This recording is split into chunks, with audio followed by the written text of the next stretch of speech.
Hi, everyone. It's Lindsay with High Altitude Astrology, and I'm bringing you the chart reading of Robert Pattinson. If you don't know who he is the latest Batman in the movie called The Batman. And I've always enjoyed Robert Pattinson. He was in the Twilight series somewhere around 2008, I believe, is when they started. And since then, his career has taken off, and he's really expanded his repertoire over the years, kind of breaking free from this kind of teenage love story, heartthrob type of guy to definitely more unusual roles. He played Salvador Dali in a movie. He also played in another movie with Willem Dafoe, which was very unusual. I think it was called The Lighthouse.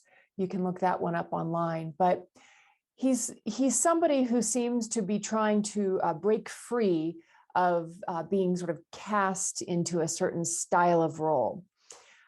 So let's just jump into his chart and we'll learn more about him. I have it up here on the screen, and you can see that he is a 22-degree Taurus sun. And that to me is pretty evident. He's got this very Taurian nature about him. Taurus is ruled by Venus, the planet of love and beauty. And there's just a sweetness to Taurus people. And you can sense that in him. You know, he's kind of smiley and somewhat gentle. And he just has that, to me, Taurus vibe about him. But what's also interesting is that he grew up singing and playing instruments, piano and guitar. I believe he started learning at the age of 4. And that's also a Taurian quality. Taurus rules the voice. So often you do see people with a lot of Taurus in their chart having beautiful voices. And another thing that emphasizes that in his chart is that if you look at his Neptune here at 5 degrees of Capricorn, it is opposed his moon. So his moon is at 8 degrees of Cancer. And that I also see in him. Cancer moons, the moon is how we express our emotions and feelings on an instinctual level. And Cancer is this kind of sensitive, watery, sometimes a little prickly because we're protecting ourselves type of energy. And you can kind of see that sometimes when he's being asked questions in interviews, he can be a little defensive, but also I see it in his face. He's got this kind of Cancer moon face with these big eyes. So I see it in that way as well. But going back to his musical inclination, his moon in Cancer opposes Neptune. So Neptune brings in the imagination and the creative expression into the expression of his emotions, the moon. And I have something up here from astrology.com that says, being born with the moon opposite Neptune, you have the gift of a powerful imagination, yet at times can have your perception clouded by illusory beliefs about what's happening in your actual reality. It will be helpful to develop practices such as meditation that can help you clear your mind and clarify your awareness. However, your idealistic sensibilities and ability to receive impressions from your unconscious, that would be Neptune and the moon, and fantasy are gifts for you to nourish, that you can give birth to creations that you nurture from within your inner imaginal realm. You will benefit from making time in your daily schedule for getting away from external responsibilities to explore and express your inner visions. In addition to having some sort of special talent for imaginative creative work, you also have immense compassion for those facing difficulties in life who need support. Your strong capacity for empathy can be a great aid to you in social service or any work in which working towards social change to help those in need. And I'll get back to that point because there's a couple of signatures in his chart that express that specifically. And one of them is this moon opposite Neptune. Because again, when we go back to the moons are emotions and our instinctual response, how we want to nurture. And when it's connected with Neptune, which is the planet of compassion and empathy, but it's also the planet of imagination and creativity, you can see then that this dynamic is manifested not only in his creative expression musically and through acting, but also in his ability to be very compassionate. And I might as well just jump to that information right now. I have here some information from Wikipedia about his philanthropy that he has done in his life. And just to read you a little bit about it, you can find it online.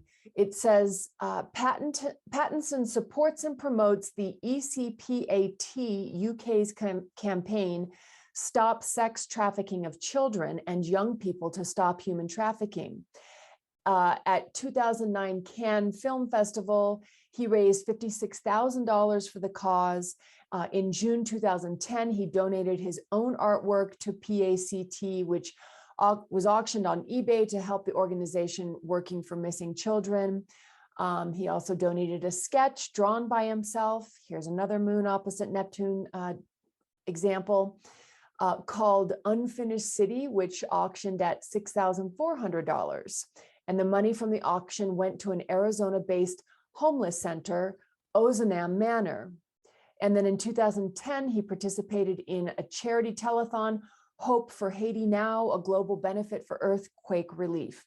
And it goes on and on and on. So he has this part of him that really does have a desire to help through being charitable, compassionate, etc. With, by the way, that Cancer moon, going back real quick, I wrote that he can be a little shy.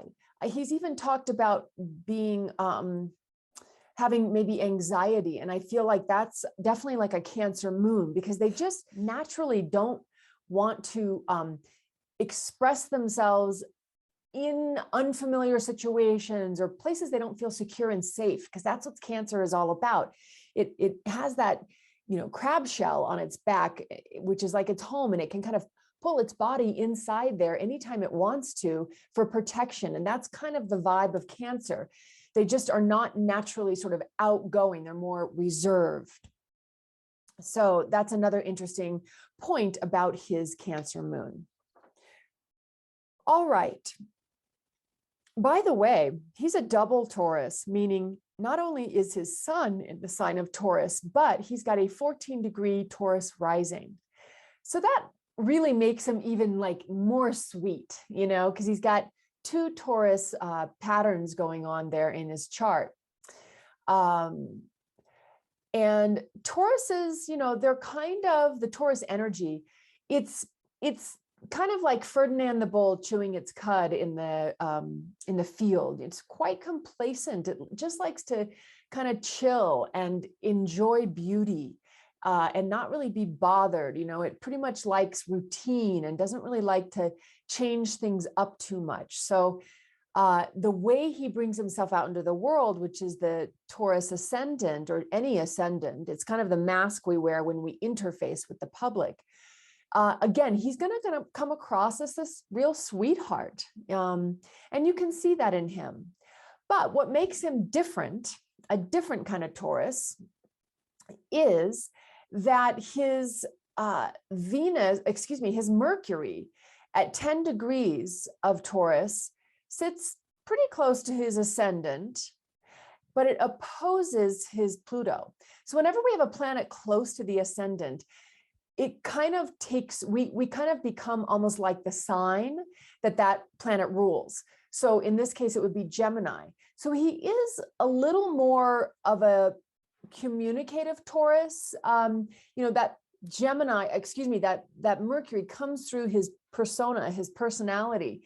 So he tends to maybe talk a little bit more than a normal Taurian person may, but his Mercury opposes Pluto. And I see this manifested as some of the things that he tends to talk about. For example, I saw him, a little clip of him being interviewed by Jimmy Kimmel, and he was talking in a silly way about his research that he did for his Batman role. And how learning that how bats fight. And one of the things he mentions was that after exhausting their prey, bats bite the anus of their prey. And he just thought that was hilarious. Okay. So that's Pluto opposing his Mercury. If Mercury is our communication and our logic and our thinking, and Pluto is, you know, taboo. Pluto is stuff that's hidden in the shadows that we don't talk about. Pluto is really the planet that rules sexuality, you know. So for him to find that funny just is very perfect for this Mercury opposite Pluto in his chart. It also could mean that, you know, he may take some time, you know, again, Ferdinand the Bull being out there just enjoying, you know, life in nature. It takes a lot to kind of rile him up. But once he is with that Mercury opposite Pluto, he's probably apt to let you know how he really feels, because that's Pluto and Scorpio in his chart too. So, you know, again, it takes a lot to rile up Taurus energy, but if you do, if you succeed, they, with this Mercury opposite Pluto too, will bite you in the anus, basically. But this pattern also, to me, speaks about the way he thinks about his roles, because I've heard him over time just talk about, for example, with his role as Edward Cullen in the Twilight series, when he was first getting into it in the very first movie, he comes up with all these extreme ideas about how the character should be.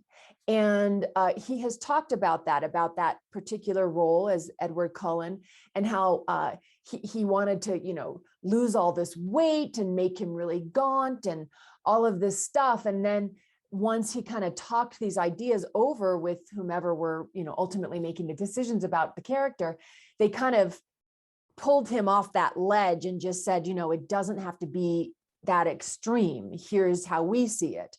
And then again, I heard him talking about this role as Batman and how he wanted to, the role was actually kind of influenced by Kurt Cobain, the singer who took his life from Nirvana. And he was talking about how he wanted this character to just be this real, like, moody kind of Kurt Cobain sort of, you know, feeling the weight of the world on his shoulders type of character that walked around in like a, you know, a grungy, you know, outfit, like a what do you call it? Some slippers and a robe and all of this stuff, and just be really grunged out. And then they, again, whomever was making those decisions had to kind of shift his perspective a bit. So basically, he can go to dark places in his thoughts. And I think it worked in his role as Batman, because that's what was different to me in this role. I really saw, like, they didn't really glamorize his character. His character was, the internal strife was very evident. He was sort of an emo Batman. And you could see that he identified in himself because of, and this is in my opinion, because of the pain that he suffered watching his parents be murdered in front of him as a kid. You know, he had such revenge inside of him, but he was learning how to control that, you know, and that's very Pluto and Scorpio, learning how to deal with those deep desires of just wanting to annihilate, you know, and how to manage that energy. And that's what he was doing in this role. It was like he was learning how not to get triggered by the bad guys, so to speak, and only use his energy for good, you know, for positive purposes. And then he had to kind of teach Catwoman in this movie as well, because she wasn't as far along in her growth. And so she just wanted to, like, you know, fight fire with fire all the time. And he was trying to teach her that, you know, that's not, you're just going to become that which you are detesting. And how are then you any better than that? You know, you need to you need to contain and control that desire and learn how to effectively, put it where it should be put in order to create effective change. So to me, it was a really interesting role and I just liked the way he portrayed this Batman, because you could see he was struggling with that particular energetic dynamic within himself a lot in the role. And it just naturally feeds into that Mercury opposite Pluto in his natal chart. Natal Venus, which you see here at 19 degrees of Gemini, and it actually opposes his Uranus here. Okay, so his Uranus is at 21 Sag, his Venus is at 19 Gemini. And Venus is our tastes. It's what we find pleasurable. It's our loving energy. And Uranus is something radically different. It's shocking change, So on just a very kind of mundane level, this could mean that a lot of times in his relationships, he might go through these experiences where he's kind of faced with change to kind of evolve and to progress and grow. Where, for example, I know he was with Kristen Stewart, the woman who acted in the Twilight series with him, and they're no longer together. And it turns out, she's now married to a woman. So there's kind of like these interesting maybe happenings in his relationships where, something kind of unusual ultimately is revealed. And, that could just be to help him grow. That's what Uranus is about. It wants to open our minds to different perspectives and to humanity, and and to really accepting everybody's individuality. But this could also be some of the quirkiness in the roles that he's chosen. Like I said, he played Salvador Dali, and it was a very unusual role. And then this role that he played with Willem Dafoe in, I think, The Lighthouse, was extremely unusual. So he's got this part of him that just kind of seeks that odd and different expression through himself, and is probably quite, satisfied and filled up from the opportunity to sort of stretch his boundaries out a bit and play these unique characters in his life. Another thing that I'm noticing is that his Venus squares Jupiter, and that's Jupiter in Pisces, and Jupiter's comfortable in Pisces because it's the old ruler of Pisces. Jupiter's our philosophies, optimism, expansion. And again, in that really compassionate sign of Pisces. So this is another, he feels good, Venus, when he's being expanding through his compassion. Now sometimes what that can mean is that there's just an excess of that compassion, where maybe he finds himself giving to people that just he shouldn't be. That can be a little bit of the Venus squared Jupiter energy, or himself just indulging a little bit too much in his own pleasures. That can be something that can happen when you have a Venus squared Jupiter in your natal chart. I also wanted to talk about this Chiron in Gemini in his chart. And when you look at Chiron, that's the energy of the wounded healer. And it's in his second house of self-worth. And in Gemini, it's about communication and thinking. So basically what it's suggesting is that sometimes he doesn't feel he knows enough, or doesn't really feel confident in the things that he has to say or the things he thinks. And I pulled up something here from the fab20s.com about Chiron and Gemini. And it says, Chiron and Gemini causes you to be unable to communicate clearly, Vocalizing your personal opinions is not something that comes naturally to you. In fact, you tend to get social anxiety, fear of public speaking, and your mind freezes when people get silent to hear you.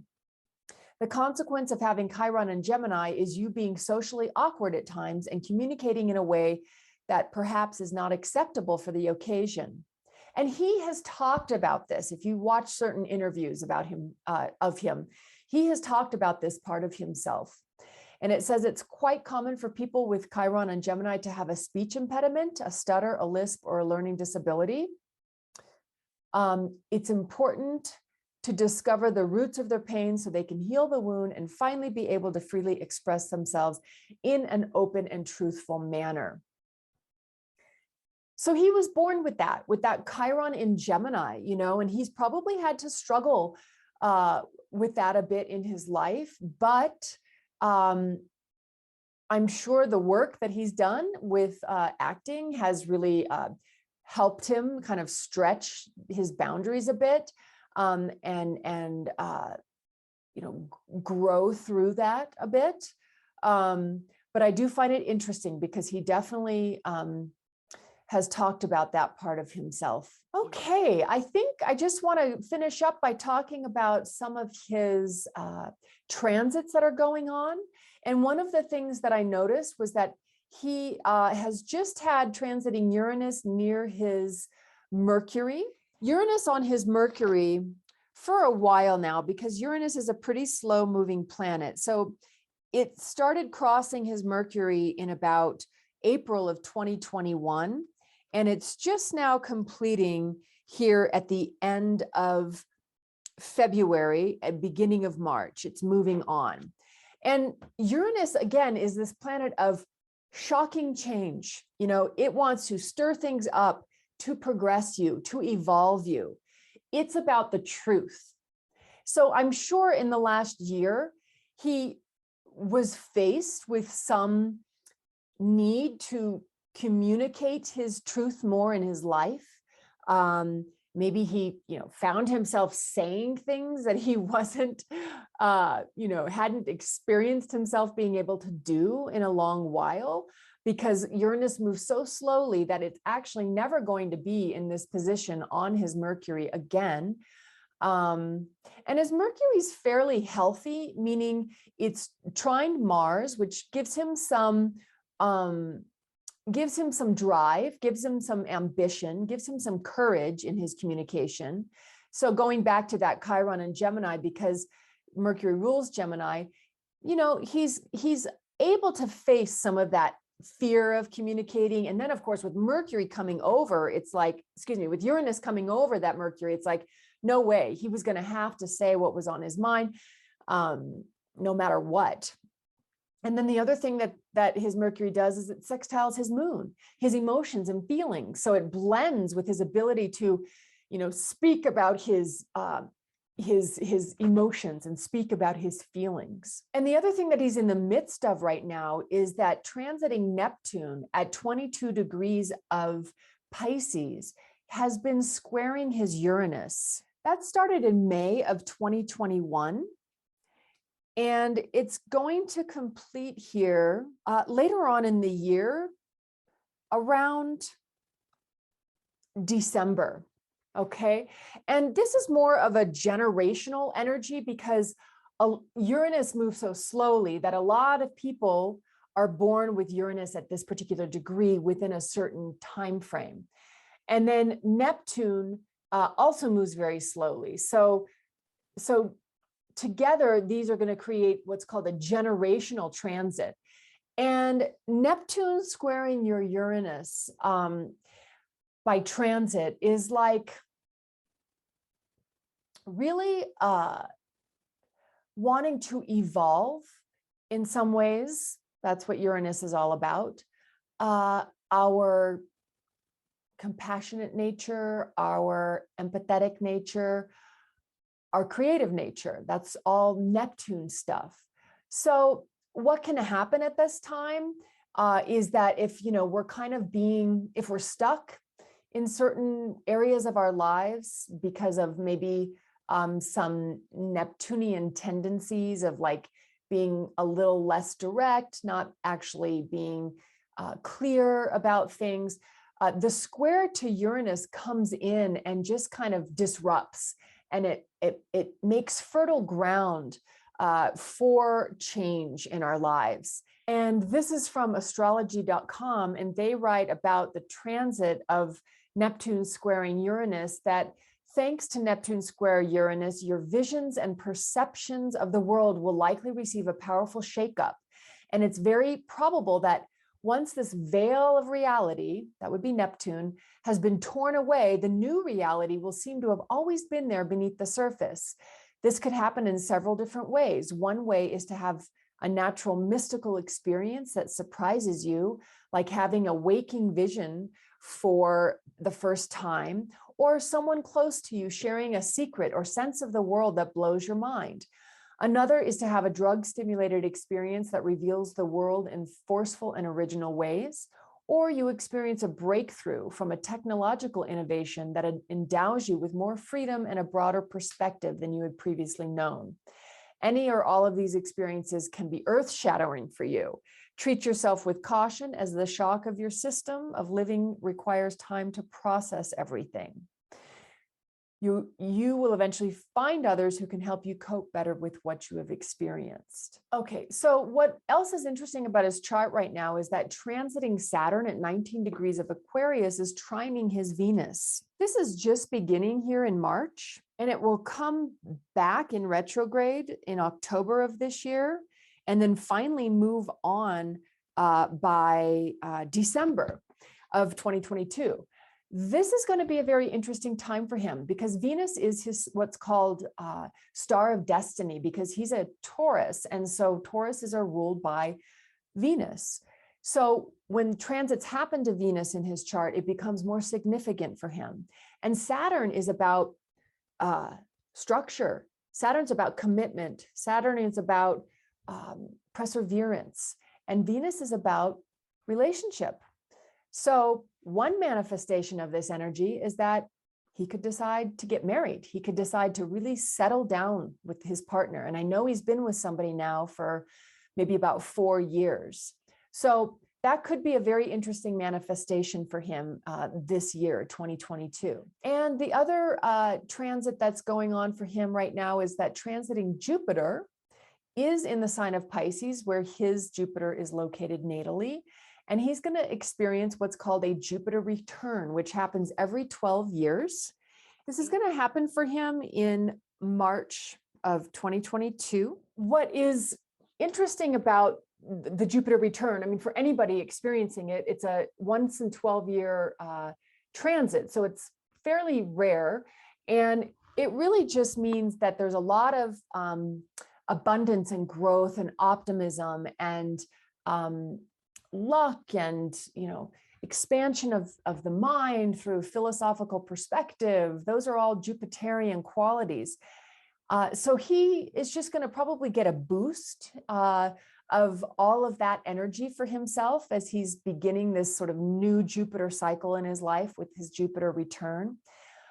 But if you look at his Jupiter, it is quite aspected. So it sextiles his Mars, it sextiles his Sun, it trines his Moon very widely, and then it's a part of this T-square in his chart, which is like squaring Chiron and squaring his Uranus, and even widely squaring his Saturn. So when you have a T-square in your chart, this part here that squares the other planets becomes sort of the kind of the Achilles heel of the pattern that you have to become aware of. And in this case, again, with Jupiter and Pisces, it just might be being overly compassionate, being overly empathetic, being overly sensitive. And then again, the squaring of the Chiron to Gemini in Gemini, difficulty, understanding and thinking and communicating where you're really at, what you really think. And then with the square to Uranus and Saturn, but it's really more of a tighter square with Uranus. Jupiter squared Uranus just could mean that sometimes even that the ideas, this is the bigger ideas in our lives, are a little bit unhinged or kind of out there. They're not really well thought out with that Uranus. They're a little radical. So with this Jupiter return happening on his Jupiter, this is going to set off those dynamics in his chart. But again, you know, a wide trine to his moon, his motions and feelings is supportive. And then these sextiles to Mars taking action, and the sun, his vitality, his life force. It just means that this is a new cycle that he's going to be beginning, where he's going to have an opportunity to kind of deal with that dynamic within himself. And hopefully at this point, he's more mature and able to really kind of avoid some of the pitfalls that might happen with this Jupiter in Pisces in his natal chart. Okay, I think I'm going to leave it at that. Thank you so much for watching my video. If you like my channel, please subscribe. I'd appreciate that. I do offer readings. You can find the link to my website in the notes, and I'll see you at the next reading. Thanks so much. Take care.